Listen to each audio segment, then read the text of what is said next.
प्रणाम। बोलो श्री प्राणनाथ प्यारे की जय, धाम के धनी की जय। आइए प्राणनाथ जी अंदर। महामती श्री प्राणनाथ जी द्वारा रचित 18,758 चौपाइयों के संकलन श्री नारतम सागर ग्रंथ के अंतर्गत परिक्रमा किताब में राम महामती श्री प्राणनाथ जी ने राज्य का दिव्य ब्रह्म पूर्व अविनाशी परम धाम का विस्तृत वर्णन चौपाइयों के माध्यम से किया है।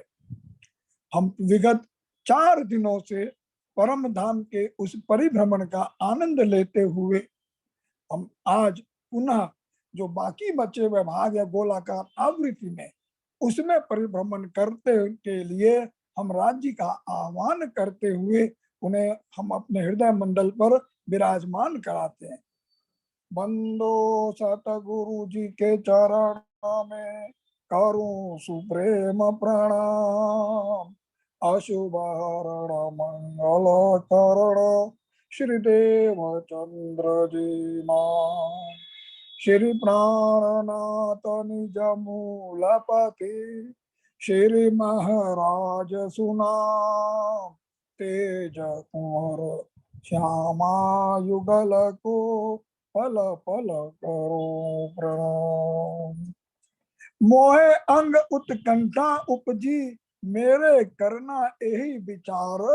ए सतवाणी मत के लेऊ जो इनको सार। महामत श्री प्राणनाथ जी की तारतम वाणी के माध्यम से हम परम धाम के जर्रे जर्रे का अनुभव कर पाते हैं। सुंदर साथ जी, उस परम धाम में हमारी पर आत्मा विराजमान है और राज्य ने हमारी पर आत्म को फरामोशी में डाल करके इस संसार में हमारे हट के अधीन होते हुए उन्होंने हमें इस संसार में अवतरित कर दिया है। और इस जागनी के वेला के अंदर महामती श्री प्राणनाथ जी स्वयं राज्य के आशीर्वाद से यहाँ पर पधारे और मीरा ठाकुर तन का नाम था और उन्होंने इस नारतम वाणी के माध्यम से पुनः जागृति की वेला के अंदर हमें जागृत बुद्धि का ज्ञान देते हुए खास करके परिक्रमा किताब के माध्यम से हमें परम धाम का सुंदर सा वर्णन हमारे हृदय पटल पर अंकित हो जाए, इस भाव के साथ उन्हें करीब करीब 2,500 चौपाइयों के अंतर्गत परिक्रमा किताब में उसका सविस्तृत वर्णन किया है। सुंदर साथ जी, हम पिछले कई दिनों से परम धाम के परिभ्रमण के अंदर आज 5वें भाग में हम गोलाकार आवृत्ति में जो बचे हुए भाग थे उसका हम परिभ्रमण राज्य के साथ करने वाले हैं। आज तक हमने सर्वप्रथम रंगमहल की 10 भूम का सविस्तार में वर्णन करते हुए अर्थात धाम दरवाजे से प्रवेश करते हुए रसोई की हवेली, मूल मिलावा, भूल वनी, चरो का निरत की बाकर, परवाली का मंदिर, चुकमाल का स्थान, 7वीं और 8वीं भूम के अंदर हिंडोल का दर्शन करते हुए छज्जे के दूरदर्शिता का आनंद लेते हुए चांदनी में कमानों के शेप के चह बच्चे का दृश्य अवलोकन करते हुए हमने किनार पर सारी देहुरी का दर्शन किया तथा बाद में हमने नजदीक की परिक्रमा में दक्षिण दिशा के अंदर बट पीपल की चौकी, उसके बाद में नारंगी वन, नारंगी घाट, 5 वृक्षों की कतार, बट का घाट, कुंज निकुंज वन और जमुना जी पश्चिम में समाहित होते हुए 16 देवरी के घाट में 16 देवरी का घाट, 13 देवरी का घाट, झुंड का घाट, 9 देवरी का घाट, तत्पश्चात हम चौमुसहास का महल का दर्शन करते हुए पश्चिम दिशा के अंदर अनूर बाग, फूल बाग, अन्न बन, धूप धुली चा और पश्चिम की चौगाना, उत्तर दिशा के अंतर्गत हमने लाल चबूतरा, ताड़ वन, बड़ा वन, मधुवन, महावन और लिम्बोई वन, केल वन और इस तरह से करते हुए हम पूर्व दिशा के अंदर केल पुल और बट का पुल उत्तर और दक्षिण क्रमशः, उसके बीच में केल, लिम्बोई, अनार, पाट घाट, जाम्बू, नारंगी और बट घाट, इन सब का सविस्तार में परिभ्रमण किया। तत्पश्चात हमने गोलाकार आवृत्ति के अंतर्गत जबेरों की नहर और जबेरों की नहर के बाद में महानद की सीमा के अंदर दक्षिण दिशा के अंदर अवस्थित विशाल माणिक पहाड़ और उसकी महानद के ताल पाल की मोहलातों का परिभ्रमण करते हुए आज हम अन्य गोलाकार आवृत्ति में जो परिभ्रमण करने का राज्य के सानिध्य और सामिध्य के साथ हम आ रहे हैं और चल रहे हैं।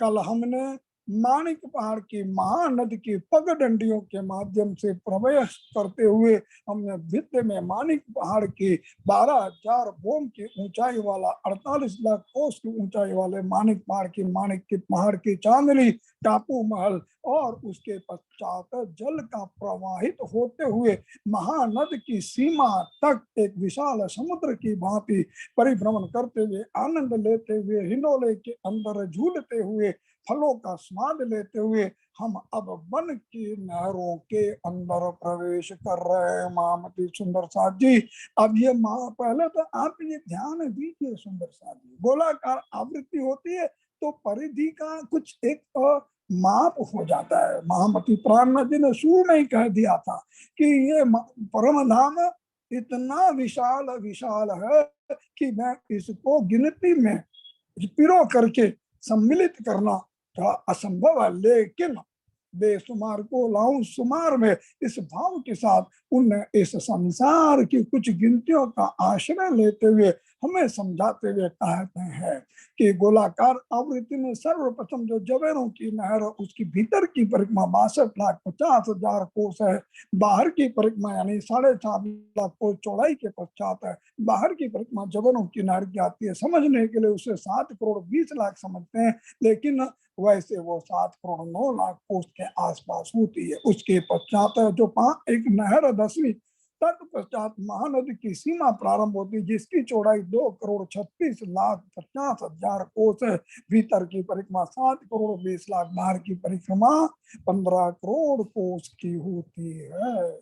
अब आइए आज हम सब सखियां एक साथ मिलकर विन की नहरों में 32 पहल जिसके हैं 32 आड़ी नहरें, इस तरह से हम वन की नहरों में प्रवेश करते हुए क्या देखते हैं, अंदर की परिक्रमा वन की नहरें जो हैं यथा नाम तथा गुण नहरें, हर वनों के बीच में बड़े बड़े हाथ के बीच में बड़ी नहरें स्थापित हैं। इस तरह से नहरें अनार वनों का सघन वन बड़े सुंदर ढंग से यहाँ पर सुशोभित है। तो सुंदर साथ जी, भीतर में वन की नहरों की परिक्रमा 15 करोड़ कोस की आती है, चौड़ाई 1 करोड़ कोस की होती है और उसके पश्चात बाहर के अंदर जो परिक्रमा है वन की नहरों की वो 21 करोड़ कोस की होती है। सुंदर साथ जी, भूमिका समझने के लिए आप किताब का जो नक्शा देखेंगे उससे आपको पता चल जाता है। पहले हम बड़े बड़े रूप में हम उस परिक्रमा का अवलोकन कर ले तो वन की नहरों की परिक्रमा आपको समझ में आ गई। उसके बाद छोटी राम चारा रावेली की परिक्रमा होती है जिसकी भीतर की परिक्रमा 21 करोड़ कोस की है, बाहर की परिक्रमा 75 करोड़ कोस की है। उसके बाद 5वीं नहर आती है, उस नहर के बाद बड़ी रांग की सीमा प्रारंभ होती है और ये छोटी रांग की सीमा की चौड़ाई 9 करोड़ कोस की होती है। बड़ी रांग की सीमा की चौड़ाई 12.5 करोड़ कोस की होती है। भीतर की परिक्रमा 93 करोड़ कोस की है। इसके पश्चात समुद्र के भीतरी भाग की तरफ की परिक्रमा 1,07 करोड़ कोस के आसपास होती है। तत्पश्चात समुद्र के बाहर के भाग की तरफ 1,40 करोड़ कोस की परिक्रमा होती है और सर्व से बाहर जो बाहरी कोट दीवार है उसकी परिक्रमा की जो लंबाई जो परिधि है वह 1,53 करोड़ कोस की आती है।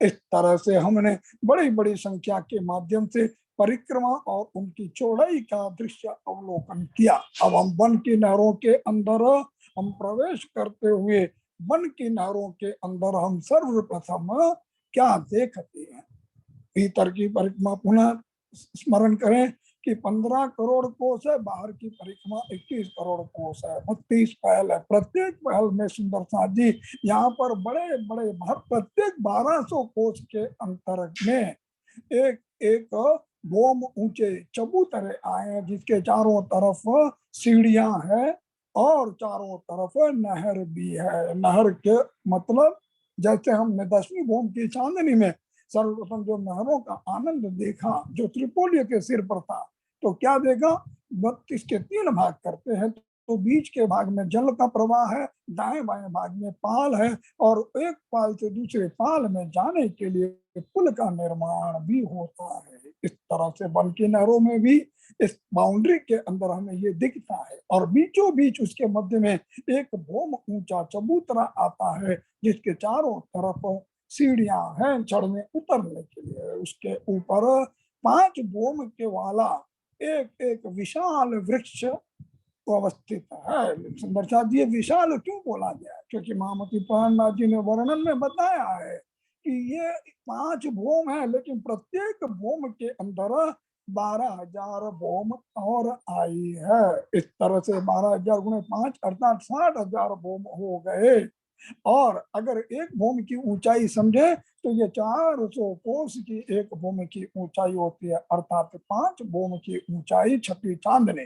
5 भूमि की कुल ऊंचाई 2,40,00,000 कोस की ऊंचाई हो जाती है। ये मध्य के एक चौक में जैसे निर्माण होता है उस तरह से अवस्थित है।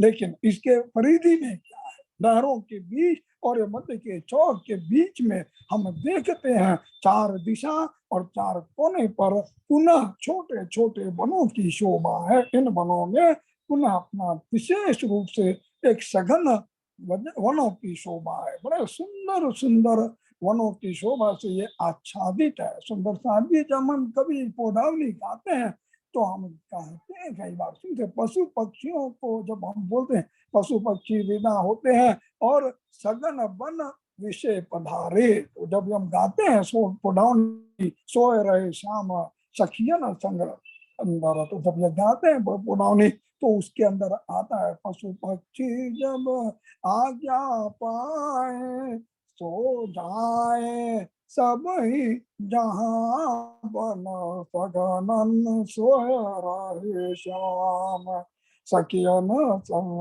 मोहलन। इस समय जब सघन वन का नाम आता है, आंख मीच करके जब हम पुनौनी में आनंद लेते हैं, तो कभी कभी हम वन की नहरों के इन सघन वनों का भी हम दृष्टि देख पाते हैं। इस तरह से बाहर की जो परिक्रमा, इस तरह से पूरी परिक्रमा पूरी परिधि के अंदर वनों के सघन वन की शोभा को देखते हुए हम आगे की तरफ जब चलते हैं, पुल पर से पार करते हुए, नहरों के पुल पर से पार करते हुए हम छोटी रांग में प्रवेश करते हैं। सुंदर साथ जी, छोटी रांग की महिमा अतिशय सुंदर है। नाम तो है छोटी रांग, लेकिन चौड़ाई लंबाई परिक्रमा बड़ी विशाल है। वन के नहरों के कंपैरिजन में तो बहुत ही ज्यादा है। अभी अभी हमने देखा छोटी रांग जो है, इसको हम चारहार हवेली के नाम से भी जानते हैं। क्यों चारहार हवेली बनती, जरा देखिए। जब हम देखते हैं तो हम पाते हैं भीतर की परिक्रमा 21 करोड़ कोस, अर्थात वन की नहरों की बाहरी परिक्रमा के बराबर। बाहर की परिक्रमा 75 करोड़ कोस की आती है। जिस तरह से हमने जगनों की नहर के अंदर 10 नहरों का 50,000 कोस के अंतर पे आने से 9 फिरावे देखे, 4 8 16 32 64 32 16 8 4, उसी तरह से यहाँ पर भी 5 नहरें, प्रत्येक नहर के बीच 2.25 करोड़ की कोस की दूरी होने से चौड़ाई 9 करोड़ कोस है, पहले ही आप देख चुके हैं। तो ये 2.25 करोड़ कोस की दूरी पर 5 नहरें आने से इसके अंदर 4,000 हवेली के निर्माण के लिए भूमिका बन जाती है, हम देख पाते हैं। और आड़ी 32 नहरें आने से ये 32 पहल की शोभा से युक्त है। अब इसका वर्णन महामती श्री प्राणनाथ जी ने परिक्रमा ग्रंथ के अंतर्गत बाहर की जो कतार है चारहार हवेली में, भीतर से देखेंगे तो चौथी, बाहर से देखेंगे तो पहली छोटी राम की, तो उसके एक हाथ का वर्णन महामती प्राणनाथ जी हमें समझा रहे हैं और हम उसका दर्शन राज्य के साथ कर रहे हैं। क्या पाते हैं? क्योंकि 32 पहल अगर है तो एक हाथ या एक पहल बाहरी हार की सीमा के अंतर्गत उसकी लंबाई कितनी होती है? उसकी लंबाई ऐसे तो 2,32,00,000 होती है, लेकिन समझने के लिए हम 2.25 करोड़ कोस का मान के चलते हैं। और लेकिन एक बात ध्यान रखें सुंदर साहब जी, जिस तरह से हम भीतर से भीतर जाते हैं तो वहां पर उस लंबाई और चौड़ाई क्रमशः घटती जाती है। तो हम सर्वप्रथम बाहर के हार की जो कतार में किस तरह से शोभा है उसका वर्णन और परिभ्रमण हम जरा समझ लें। तो सुंदर साहब जी, 2.25 करोड़ कोस के अंतर्गत हम अगर 3 भाग में उसको करते हैं तो 75 लाख 75 लाख 75 लाख का हिसाब बनता है। मध्य के 75 लाख में भूम भर ऊंचा चबूतरा है, चारों तरफ सीढ़ियां उतरने के लिए, लेकिन यहाँ पर एक सीढ़ी नहीं है क्योंकि चारों दिशाओं के अंतर्गत 12,000 चांदनी चौक लाल और हरे वृक्ष के साथ सुशोभित है चारों दिशाओं में। तो एक दिशा के अंदर 12,000 है।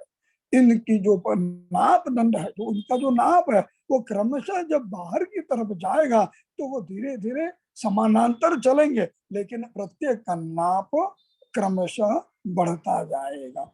इस तरह से हमने एक दिशा में 12,000 सीढ़ियां और उसी के चांदनी चौक, उतने ही 12 चांदनी चौक है, तो एक दिशा में 24,000 लाल और हरे वृक्ष हो जाते हैं। चारों दिशाओं को मिला लो तो 96,000 लाल और हरे वृक्ष की शोभा से युक्त चांदनी चौक बड़े सुंदर ढंग से दिखलाई पड़ते हैं। इन सीढ़ियों के माध्यम से राज्य में बोलते हैं, आइए आप सब ऊपर चलिए, और ये बीच में जो 75 लाख कोस का जो भूमभर ऊंचा चबूतरा है, उस चबूतरे पे जाने के पश्चात आप क्या देखेंगे। उसमें हम जब जाते हैं तो मध्य में दरवाजा है और दाएं बाएं 12,000 मिला करके, दाएं बाएं दोनों मिला करके 12,000 हवेली, महाहवेली कहा जाएगा इसे। तो ये 12,000 हवेलियों की कतार प्रारंभ होती है और ये 12,000 हवेलियों की कतार 12,000 कतारों में सुशोभित है और इनकी ऊंचाई में 5 बोम छठी चांदनी है। अज्ञे वन किनारों की भांति यहाँ पर भी प्रत्येक बोम में 12,000 बोम है और प्रत्येक बोम की ऊंचाई 400 कोस है, अर्थात जमीन से इनकी ऊंचाई भूमभर चबूतरे के ऊपर 2,40,00,000 कोस की ऊंचाई तक ये छोटी राम की हवेलियों की शोभा सुशोभित है। सुंदर साहब जी, इस तरह से मध्य के जो चबूतरे पे ये हवेलियों की शोभा है और इन हवेलियों की कुल ऊंचाई 2,40,00,000 कोस की आती है।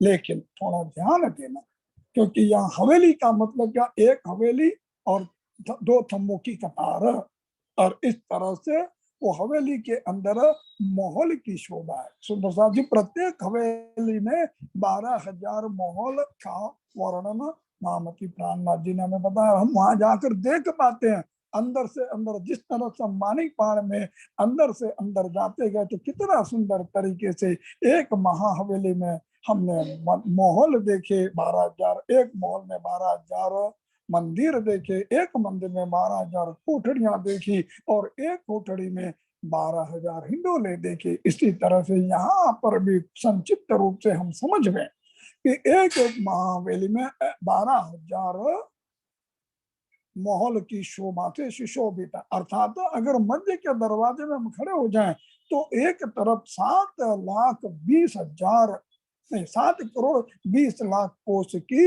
हवे छोटे छोटे महल की शोभा, क्योंकि 14,40,00,000 कोस एक हवेली के अंतर्गत आ जाते हैं। इस तरह से बड़ा सुंदर ढंग से मध्य के चबूतरे की हवेलियों की शोभा का वर्णन किया। सुंदर साहब जी, हवेली का नाप तो समझे। हम जब जाते हैं तो एक महाहवेली बाहर की जो पहली कतार 4 हवेली में पहले, उसका जो अगर हम देखें तो ऐसे त्रिपोलिया मिलाकर के 625 कोस में आया है, अर्थात 312 कोस में एक महाहवेली और 312 कोस में 2 थम्बों की कतार, अर्थात त्रिपोलिया की शोभा हम देख रहे हैं।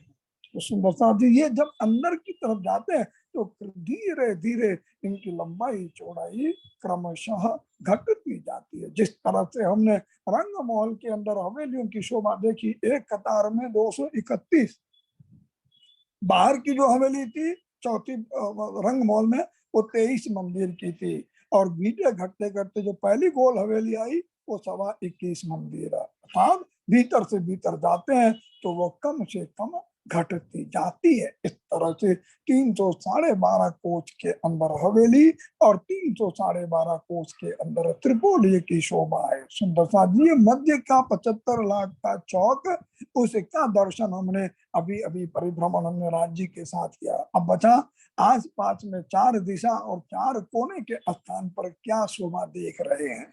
उन 4 दिशा और 4 कोने पर हम वनों की शोभा देखते हैं। सुंदर सा जी, ये वन भी जैसे सघन वन हमने वन की नहरों में देखे, उसी तरह से ऐसे वनों की शोभा से आच्छादित, और ये वन की शोभा जो है ये सांसारिक वनों जैसे नहीं है, क्योंकि वहां न तो कोई एक पत्ता गिरता है, न कोई पंखी का पर भी गिरता है, और एक डाली से दूसरी डाली इतनी समानांतर है कि वह हम डाली के माध्यम से भी एक कोने से दूसरे कोने तक परिभ्रमण कर पाते हैं। इसलिए ये 8 दिशाओं में 4 दिशा और 4 कोने के अंदर हमें वनों की शोभा को निहारते हैं। सुंदर साथ जी, इस तरह से हम 4 हार हवेली में परिभ्रमण करते हैं। कुछ कुछ सखियां भीतर की हवेली में जाती तो वो 312 करोड़ कोस नहीं होगी, थोड़ी कम हो जाएगी, और भीतर आएंगे और कम हो जाती है। ऐसे घटते घटते वो करीब करीब अंदर की वाली भाग में 200 कोस के आसपास तक पहुंच जाती है। इस तरह से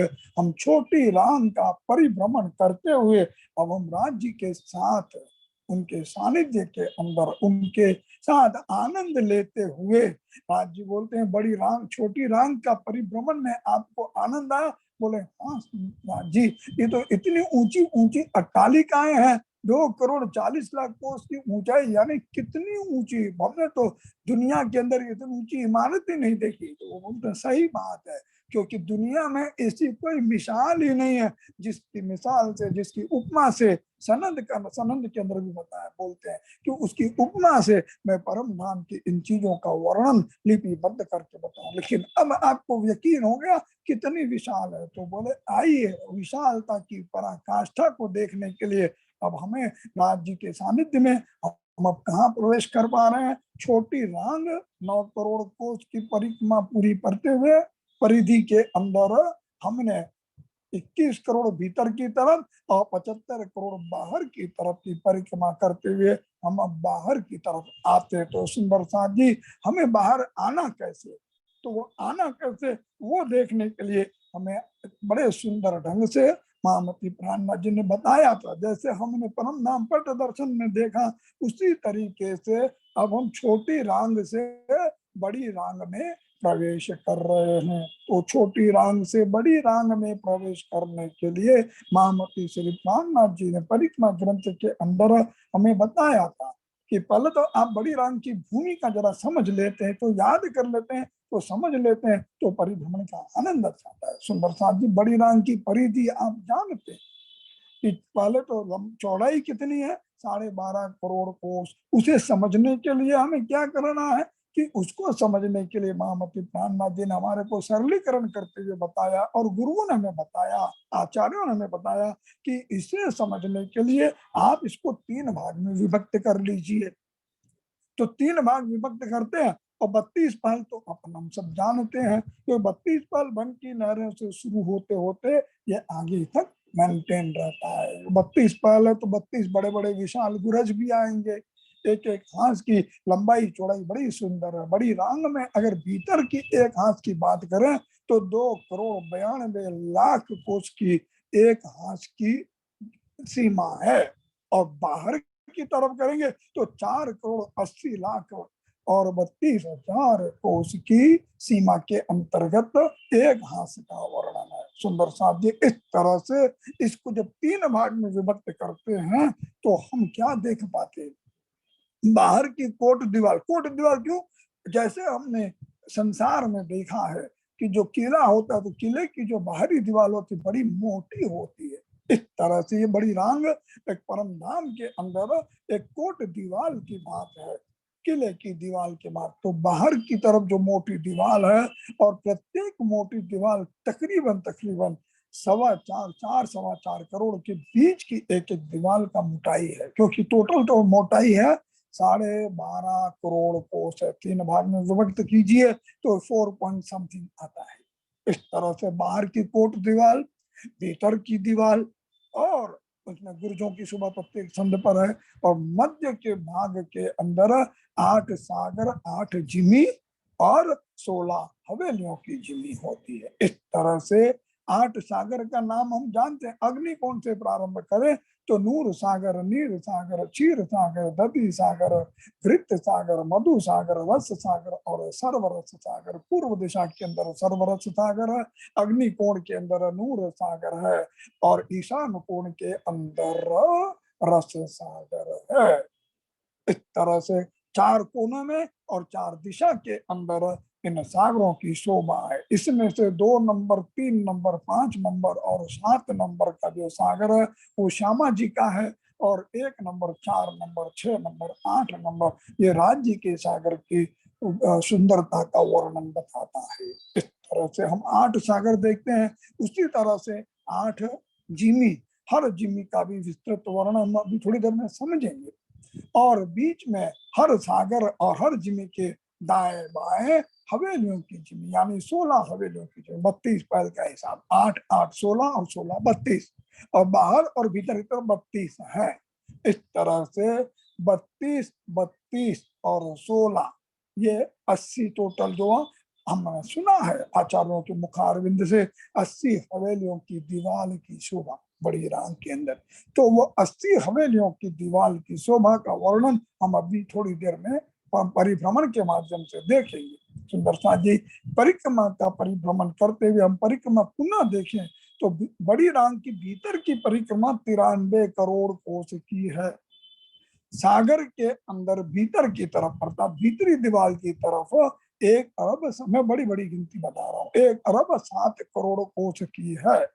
सागर यानी जो टापू बना है सागर, सागर के बाहर की तरफ यानी जो बाहरी दीवार है उसके भीतर की तरफ, और सागर के बाहर की तरफ ये 1 अरब 40 करोड़ कोस की है। और एकदम बाहर की परिधि में परिक्रमा अगर हम करें तो 1 अरब 53 करोड़ कोस की परिधि का परिक्रमा का हम परिभ्रमण कर पाते हैं। तो सुंदर साथ जी अब हम सर्वप्रथम देखें कि हम छोटी रांग से बड़ी रांग का परिभ्रमण कर रहे हैं।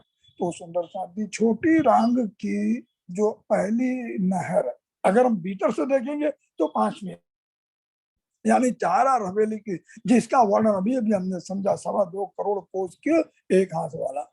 उसके बाद हम चांदनी चौक से नीचे उतरते हुए वनों की शोभा, दाएं बाएं कोने के वनों की शोभा का हम दर्शन करते हुए हम उस नहर के ऊपर जो पुल बना है उस पुल को पार करते हुए हम नीचे आते हैं। जब नीचे आते हैं तो बड़ी रांग के तरफ हमें एक नहर बड़ी सी दिखती है, और उस बड़ी रांग के पास में जो नहर की एक रॉस है, और वो रॉस जो है वो 4 लाख कोस लंबाई की रॉस है, 4 लाख कोस चौड़ाई है। इतने तरह से 4 लाख कोस की लंबाई में और 1200 कोस की चौड़ाई है।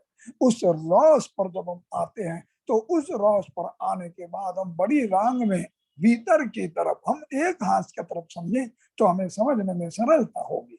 जिस तरह से हम 312 कोस वाली हवेली और 312 कोस वाले त्रिपोल या छोटी रांग वाले हैं, उन्हीं के रॉस से हम नीचे उतरते हुए चांदनी चौक में आए। चांदनी चौक से बहुत सखियां, तो हर चांदनी चौक में क्योंकि 12,000 चांदनी चौक है, तो इस तरह से वो नीचे उतरते उतरते हम जब आए और आकर के नहर के पुल को पार किए, बड़ी रांग की रॉस की तरफ आए, और रॉस की तरफ हम भीतर की दीवार जो है उसके अंदर हम हवेलियों की शोभा को देखते हैं। तो एक हाथ हमने समझा 2 करोड़ 92 लाख कोस की है। उसमें 4 लाख कोस ले लिया रॉस ने, और उस रॉस पर कैसे कैसे कोनों पर वनों की शोभा होती, बड़ा सुंदर चित्र है।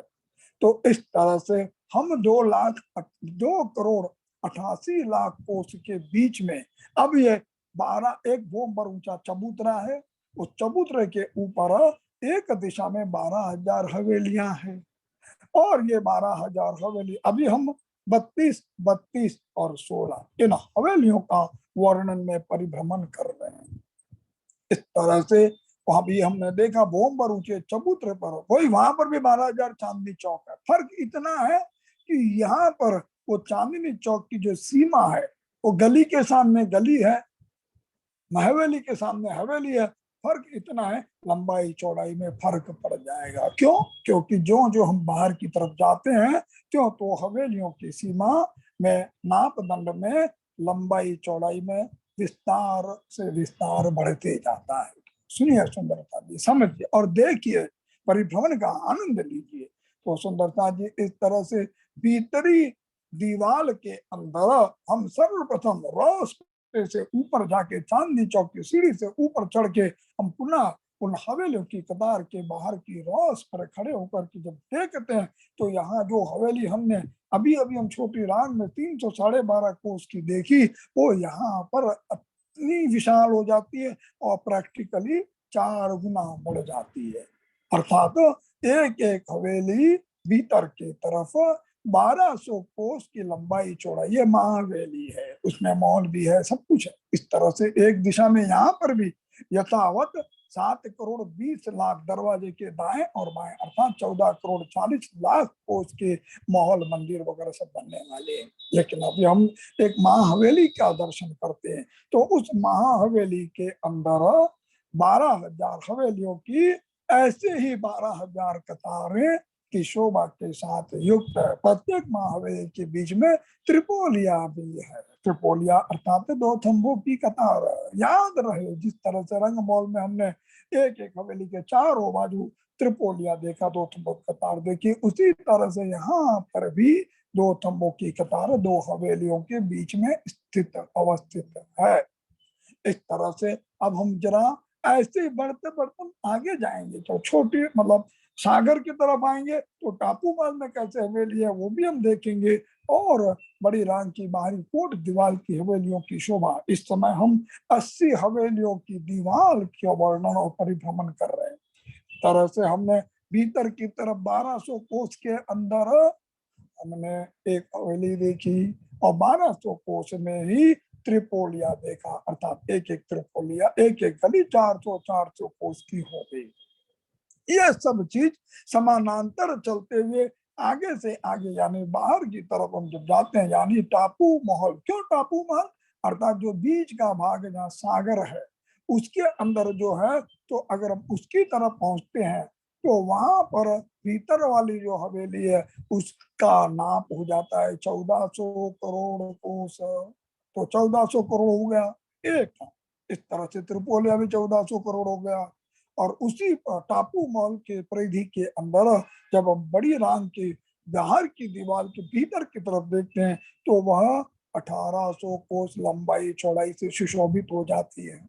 तो सुंदर साथ जी, इस तरह से बाहर बढ़ते हुए हम क्रमशः बढ़ती बढ़ती हवेलियों का दर्शन करते हुए एकदम बाहर की कतार में जब हम पहुंचते हैं तो उसकी लंबाई चौड़ाई हो जाती है प्रत्येक हवेली की 2000 कोस, और त्रिपोलिया भी 2000 कोस हो जाता है। तो सुंदरता जी, इस तरह से हम बड़ी बड़ी संख्या के माध्यम से हमने बड़ी रान की 80 हवेलियों की दीवार का जब वर्णन समझा। सुंदरता जी, 80 हवेलियों की दीवार में हमने क्या देखा? 12,000 हवेलियों की 12,000 कतारें। अब राज जी ने जैसे हमें समझाया था यहाँ पर जागनी के ब्रह्मांड में तारतम वाणी के माध्यम से, वो चीज को अब हमें साक्षात रूप से देखने का एक स्वर्णिम अवसर प्राप्त हो रहा है। तो उनने कहा जरा ऊपर की तरफ नजर फिरा करके देखिए, तो हमारी तो गर्दन तय हो गई। अर्थात हम इतना ऊंचाई पर देख पा रहे हैं और लगे इतनी ऊंची, और वाकई में 12,000 हवेलियों की 12,000 कतार 12,000 भूम ऊंची।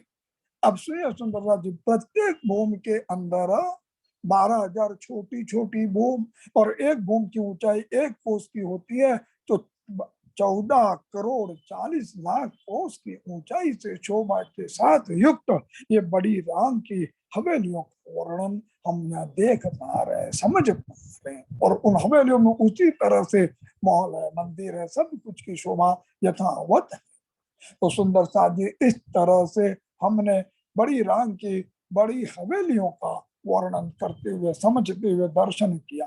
अब बीच के भाग के अंदर पहले हम समझे कि जो 8 सागर है, 8 सागर और हमारे सागर ग्रंथ के अंदर 8 सागर की महिमा का गुणगान अति सुंदर तरीके से किया है। इस तरह से 8 सागर में नूर सागर, नीर सागर, क्षीर सागर, दधि सागर, कृत सागर, मधु सागर, रस सागर और सर्व सागर, प्रत्येक सागर की परिधि अगर हम देखें तो 4 करोड़ कोस अमूमन आता है। और उन 4 करोड़ कोस के जल के अंदर सागर यानी जल, जल की शोभा के साथ युक्त है। तो उसके अंदर क्या विद्यमान है? तो जैसा नाम टापू महल, क्यों? 12,000 टापुओं की 12,000 कतारें, 12,000 बोमूची, जैसे हवेली है वैसे उस तरह से 12,000 बोमूची, प्रत्येक बोम में छोटी छोटी 12,000 बोम, अर्थात छोटी छोटी बोम मिलाकर 14 करोड़ 40 लाख कोस की ऊंचाई की शोभा से युक्त है। इस तरह से टापू महल की शोभा में सागरों के बीच टापू महल है। लेकिन एक विशेष फर्क हमें समझते हैं, एक टापू से अगर दूसरे टापू में जाना है तो या तो हम जल मार्ग से जाए और या ऊपर में हवाई मार्ग से, यानी सुखपाल में विराज करके हम लोग उसके अंदर परिभ्रमण कर से एक टापू से दूसरे टापू में जा सकते हैं। इस तरह से 8 सागर में टापू महल की शोभा के युक्त हम उसका परिभ्रमण करते हुए हम देखने, और प्रत्येक टापू महल के चारों तरफ जल और जल ही व्याप्त है। यहाँ जमीन का काम नहीं, लेकिन हर टापू महल के पास हवेलियों की शोभा हमने समझी। 16 हवेलियों की दीवार पे तो देखी थी वहां पर। और उसके बाद में एक जिमी आती है, तो जिमी के अंदर भी उसी तरह से वर्णन है। जिमी के अंदर अगर मध्य के भाग में देखें तो वहां पर वनों की शोभा है। चबूतरा, चबूतरे के ऊपर ऐसे वनों की, जिमी के ऊपर चबूतरा है और चबूतरे के ऊपर पुनः 12,000 हवेलियों की 12,000 कतारें, 12,000 बोम ऊंची यथावत, और प्रत्येक के अंदर छोटी छोटी 12,000 बोम, 14 करोड़ 40 लाख कोस है। लेकिन थोड़ा फर्क है, जिमी के 4 दिशा और 4 कोने के अंदर हम क्या देखते हैं, वहां पर भी वन और जिमी यानी वन, ये वनों की, ये भी बहुत सुंदर, अति सुंदर सघन वन की शोभा है। इस तरह 8 सागर, 8 जिमी के अंदर, सागर में टापू महल और जिमी में वनों की शोभा देखते हुए हवेलियों की शोभा भी उसके अंदर विद्यमान है। इस तरह से अगर हम एक सागर की भूमिका को समझें तो सुंदर साथ जी जो रॉस चारों तरफ है उसके अंदर हमें 12,000 चांदनी चौक दृश्य दिखलाई पड़ते हैं एक एक दिशा के अंदर। इसी तरह से उस बड़ी रांग के प्रत्येक हाथ के अंदर चारों तरफ एक एक 12,000 चांदनी चौक की शोभा से युक्त है। इस तरह से जैसे हमने पहले देखा और समझा कि छोटी रांग से बड़ी रांग में प्रवेश करते हैं, जिस तरह से महानद की सीमा के अंदर पगडंडी में प्रवेश कर रहे थे, वनों के अंदर प्रवेश कर रहे थे, 4 नहरों के बीच जो वन थे महानद के अंदर कल, तो उसके अंदर भी तो हम देख रहे थे कि बाहर से बाहर जब जाते हैं तो वनों की शोभा और वनों की जो नापदंड है, लंबाई चौड़ाई क्रम से बढ़ते बढ़ते 300 करोड़ भीतर से बढ़ते बढ़ते 5,912 करोड़ कोस की हो गई। सेम इसी तरह से यहाँ पर भी इस तरह से हवेलियों की गिनती में वृद्धि होती जाती, गिनती नहीं, एक एक हवेली के नाप में। स्मरण कीजिए, पुनः रिपीट करते हैं, बड़ी रांग में भीतर की तरफ 1200 कोस में, 1200 कोस में त्रिपोलिया, सागर के भीतर की तरफ हमें 1400 कोस मिलते हैं, बाहर की तरफ 1800 कोस में एक एक हवेली का निर्माण, एक एक त्रिपोलिया, और एक बार 2000 कोस में एक एक हवेली और एक एक त्रिपोलिया का हम विस्तार से परिभ्रमण करते हुए आनंद लेते हैं। सुंदर सा जी अब हम 12,000 बोम अर्थात 14 करोड़ 40 लाख कोस की ऊंचाई पर जाने के बाद हम चांदनी में क्या देखते हैं। सुंदर सा जी इस चांदनी की शोभा अति सुंदर है। चांदनी के अंदर मध्य में 20 भोम 21 चांदनी वाला टापू महल विद्यमान है। और इस टापू महल के इर्द गिर्द बहुत मोटी मोटी दीवार है। टापू महल के इर्द गिर्द हमें वनों की शोभा से आच्छादित हम छोटे छोटे बाग बगीचे लाई के एक गार्डन बना, एक उद्यान की तरह वहां पर भी शोभा दिखती है। इस तरह से टापू महल के इर्द गिर्द चारों दिशाओं में चारों तरफ हम अपने को शोभा देखते हैं। और जो मोटी दीवार है, ये मोटी दीवार का मतलब क्या है? ये मोटी दीवार यानी कोट दीवार जो बोलते हैं। और उसके बाहर की तरफ अगर हम देखेंगे तो बाहर की तरफ 32 बड़े विशाल गुरज हैं। विशाल गुरज यानी बहुत विशाल। वो गुरज इतने छोटे नहीं है जैसे गुरज हमने रंग महल के 201 हाथ में देखे। वो गुरज की लंबाई चौड़ाई कितनी थी? 66 कोस, 66 हाथ। और ये गुरज तो बड़े विशाल है, हजारों कोस के अंदर इसकी नाप दंड आती है। इस तरह से बड़े बड़े विशाल 32 गुरज, जिनके ऊपर चांदनी में आकर के 14 करोड़ 40 लाख कोस की ऊंचाई पर आने के पश्चात बड़े बड़े थम्बों के माध्यम से कलश ध्वजा पताका अति सुंदर तरह से दर्शन होते हैं। और सुंदर साथी, जैसा कि हम जानते हैं कि अगर हम छोटे से छोटे हवेली का भी दर्शन करते हैं तो हमें क्या मिलता है कि बीच में दरवाजा, दाएं बाएं 7 करोड़ 20 लाख छोटी छोटी हवेलियां, माहौल मतलब माहौल या मंदिर समझिए, वो विद्यमान है। तो और चांदनी में क्या है? चांदनी में उनके सिर पर कांगरी बनी है। और ये कांगरी चारों तरफ, एक हाथ में अगर 14 करोड़ 40 लाख है तो सोचिए 32 हाथ में कितनी होंगी। और बीच बीच में बड़े विशाल गुरज है। तो चांदनी में वो कांगरी जो है, वो कांगरी ऐसा प्रतीत होता है दूर से, चांदनी में जब छिटकती है चांदनी तो ऐसा प्रतीत होता है कि वो एक विद्युत की झालर की भांति झिलमिलाहट आती है। और वैसे तो परिक्रमा ग्रंथ के अंदर हमने बारंबार इस बात को समझा है। महामती प्राणनाथ जी वर्णन करते हुए हमें समझाते हैं कि एक पात में, एक पत्ते के अंदर भी इतने रंग है। जब वो रंगों की आभा और प्रभा छिटक करके एक दूसरे से जंगा जंग करते हुए अंबर आया आकाश की तरफ जाती है तो आकाश में भिन्न भिन्न तरह के रंगों से आच्छादित हो जाता है। तो सुंदर साथ जी, यही शोभा यहाँ पर भी है। तो यहाँ पर कलश और ध्वजा पताका हम देख पाते हैं। उस मोटी दीवार में जब हम भीतर की तरफ आते हैं तो वहां नीचे बगीचे में उतरने चढ़ने के लिए सीढ़ी चांदा सबका वर्णन है। मोटी दीवार पर हम बड़े इत्मीनान से परिक्रमा कर सकते हैं, कोई गिरने का गुंजाइश वहां नहीं है, क्योंकि एक एक दीवार इतनी मोटी है। सुंदरता जी, जैसे मानिक पहाड़ की चांदनी में हमने दहलान देखा, मानिक मॉल के ऊपर एक मंदिर, दो मंदिर, फिर एक मंदिर, पिठौर में किस तरह से महाराजा दरवाजे हैं। तो क्या आपको लगता है उस दहलान पे हम घूम नहीं सकते? अरे वो तो जब उस दहलान में घूम सकते हैं बड़े प्रेम से निडर होकर के, तो ये 14 करोड़ 40 लाख कोस की ऊंचाई पर इतनी मोटी दीवार पर परिभ्रमण करने में हमें क्या आपत्ति है? तो गिरने का तो काम ही नहीं है। तो इस तरह से हम बड़ी रांग में टापू महल के चांदनी के पास में भी, टापू महल की चांदनी में भी शोभा ऐसी है। तो टापू महल की चांदनी अगर देखेंगे तो टापू महल की चांदनी में मोटी दीवार की शोभा 21 चांदनी, और वहां परिभ्रमण करने का जो आनंद आता है वो अतिशय अनुपम सौंदर्य पूर्ण जो दृश्य है, उसको देख करके आप सोच में अपन विस्मित हो जाते हैं कि कितने सुंदर परम धाम को छोड़ करके हम इस धरा पर क्यों फंस गए, क्यों करके हमने हट किया और राज्य से हमने जिरह की। ये सब लीला है सुंदर सा। तो इस तरह से जिरह करने का अब पश्चाताप होता है हमको कि इतने सुंदर जो भूमिका है, अनुपम दृश्य है।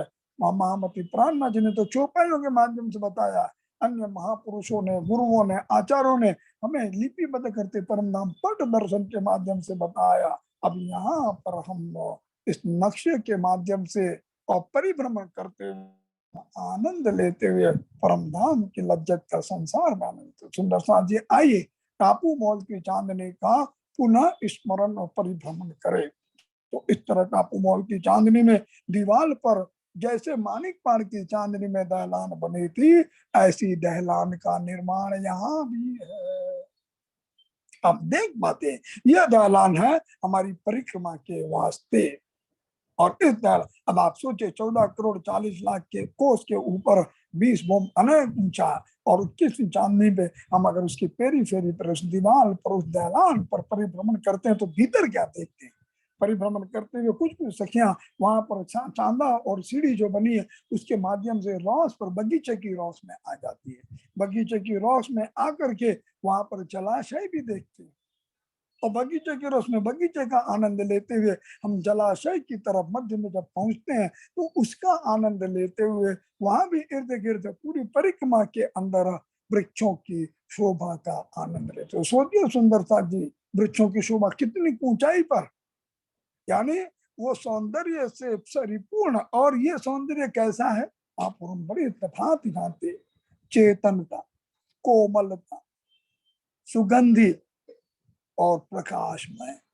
तो सुंदर साथ जी, इतने सुंदर टापू महल की चांदनी में पहुंच करके जब हम वो आनंद लेते हैं, और वहां से जब हम रंगमहल की तरफ देखते हैं तो कितना छोटा रंगमहल दिखता है, तो क्यों, जबकि है विशाल, लेकिन चूंकि अनुपात में हम बड़ी राम की 14 करोड़ 40 लाख कोस से भी ऊपर 20 बोम और ऊपर चले गए। एक बोम अगर 400 कोस भी माने तो कितनी बड़ी हो गई। कम 14 करोड़ 40 लाख में थोड़ी सी वृद्धि हो जाए कोई दिक्कत नहीं, लेकिन मान लीजिए 14 करोड़ 40 लाख कोस की चांदनी या टापू महल की चांदनी में खड़े होकर हम भीतर की तरफ देखते हैं तो हमें बड़ा सुंदर तरीके से वो 2 करोड़ 40 लाख वाला कोस वाला छोटी राम की हवेलियां कितनी छोटी नजर आती है। फिर थोड़ा और अंदर देखते हैं तो हम परिभ्रमण में देखते हैं वन की नहर, लेकिन वन की नहरों की ऊंचाई और छोटी राम की ऊंचाई समानांतर है। उसके बाद हम देखते हैं तो महानदी की सीमा में वो करोड़ों में नहीं आती, महानदी की सीमा के अंदर लाखों में गिनती है, 48 लाख को मैक्स टू मैक्स मानिक पहाड़। उसका दर्शन करते हैं, जब उसका दर्शन करते हैं सबको उसका दर्शन नहीं होता। जो उत्तर दिशा की तरफ जो सखियां हैं उनको मानिक पहाड़ नहीं दिख सकता है, क्योंकि रंगमहल तो थोड़ा नीचे है, उनको भी दिखता है लेकिन उनको थोड़ा दूर दिखता है। और अगर हम दक्षिण की तरफ हैं तो हमें मानिक पहाड़ की ऊंचाई से हम देखकर बड़े प्रभावित होते हैं। अभी देखिए, हम जब मानिक पहाड़ में परिभ्रमण कर रहे थे तो हम बड़े खुश हो रहे थे, 48 लाख कोस की ऊंचाई पे जाकर के अपने आप को लाइक ए किंग समझने लगा, कितनी ऊंचाई पे हम आए और हमें कितना सुंदर दृश्य दिखाई दे रहा है। ऐसा लगता है हम आकाश से छू करके आकाश से बातचीत कर रहे हैं। लेकिन जब हम मानिक ये बड़ी राम के टापू महल के अंदर चांदनी में हम जब पहुंचे, मोटी दीवार में परिक्रमा कर रहे हैं दहलान के अंदर, उस परिक्रमा के आनंद की सीमा अतिशय शोभनीय है, और वो आनंद की हम आनंद व्यक्त नहीं कर पाएंगे। सुंदर साथ जी जैसे उदाहरण दिया जाता है, रसगुल्ला मीठा है, हम मीठा बोल तो सकते हैं लेकिन उस मिठास को शब्दों में कैसे बोलें, जरा सोचिए। तो इसी तरह से उस परम धाम की लज्जत, परम धाम के आनंद को शब्दों से बयां करना बड़ा मुश्किल है। लेकिन महामती प्राण है, हम सहोभाग्य, हमारा अहोभाग्य सोचिए कि महामती प्राणनाथ जी, महिराज ठाकुर तन का नाम, इंद्रावती वासना, उन्होंने यहाँ पर आकर एक अपूर्ण कार्य जो सदगुरु महाराज देवचंद जी ने सोचा था, उनको तारतम मंत्र मिला था सदगुरु महाराज को, और बड़े निष्ठा के बाद तारतम मंत्र मिला, और तारतम मंत्र मिलने के पश्चात उनने कांजी भट्ट से बिल्कुल हाथ जोड़ करके क्षमा याचना करते कहा कि जिस आशय से मैं श्रीमद् भागवत का श्रवण 5-14 वर्ष से कर रहा था, वो आशय आज मेरा संपूर्ण हो गया है, और मुझे साक्षात निज नाम श्री कृष्ण जी अनादि अक्षरातीत उनका दर्शन मुझे साक्षात हो गया, और वार्तालाप के अनुसार वो मेरे हृदय पटल पर अंकित हो गए हैं। इसलिए मैं आपसे क्षमा याचना करता हूँ, और आज के बाद में श्रीमद् भागवत के पाठ के लिए आपकी सेवा में प्रस्तुत नहीं होगा। महामती श्री प्राणनाथ जी को उत्तरदायित्व दिया गया कि भाई तुम्हारे शिरोमणि, तुम शिरोमणि हो, और तुम्हारे हाथ से जागृति के ब्रह्मांड में जागृत बुद्धि के ज्ञान का अवतरण होना है, इसलिए मैं अमूल्य निधि के साथ तुम्हारे हृदय पटल पर आकर के विराजमान होता हूँ। सतगुरु महाराज आत्म दुल्हन, और उन्होंने इस तरह से 18,758 चौपाइयों के संकलन में 2,478 या 75 चौपाइयों के संदर्भ में उन्होंने परम धाम के सुंदर सा परिभ्रमण कराने हेतु परम धाम का पूरा चित्रण परिक्रमा ग्रंथ के अंदर चौपाइयों के माध्यम से लिपिबद्ध कर दिया। और आज हमने इस तरह से, आज 5वें दिन हमने इस तरह से गोलाकार आवृत्ति का परिभ्रमण करते हुए हमने पुनः से गोलाकार आवृत्ति स्मरण कीजिए।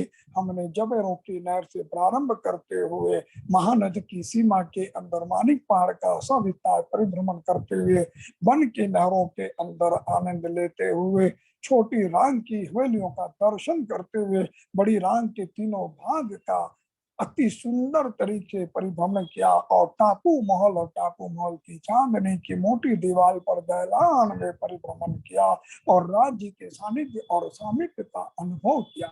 और इस तरह से हम राज्य से दैनिक पूजा पाठ के अंदर उनको रिझाते हुए नित्य दैनिक पूजा पाठ में हम परम धाम में विचरण कर सके, परिभ्रमण कर सके, इस आशा के साथ हम राज्य से सब मिलकर अनुनय विनय करते हैं कि हमारी वृत्ति अब सत्कर्म की तरफ प्रवृत्त हो और दुष्कर्म से हम निवृत्त हो और हमारे मन में किसी के प्रति द्वेष न हो, बल्कि वो जो परम धाम के अंदर जो इश्क और है, जो प्रेम है, उस इश्क का अनुभूति हम यहाँ कर पाए और इस यहाँ धरा पर बैठकर हम इस परम धाम की लज्जत का अनुभव करते हुए इत ही बैठे जागे धाम हुए मनोरथ पूर्ण काम। इस वाक्य के साथ आज की इस चर्चा को मैं यही विराम देता हूँ। प्रणाम सुंदर साथ जी। प्रणाम।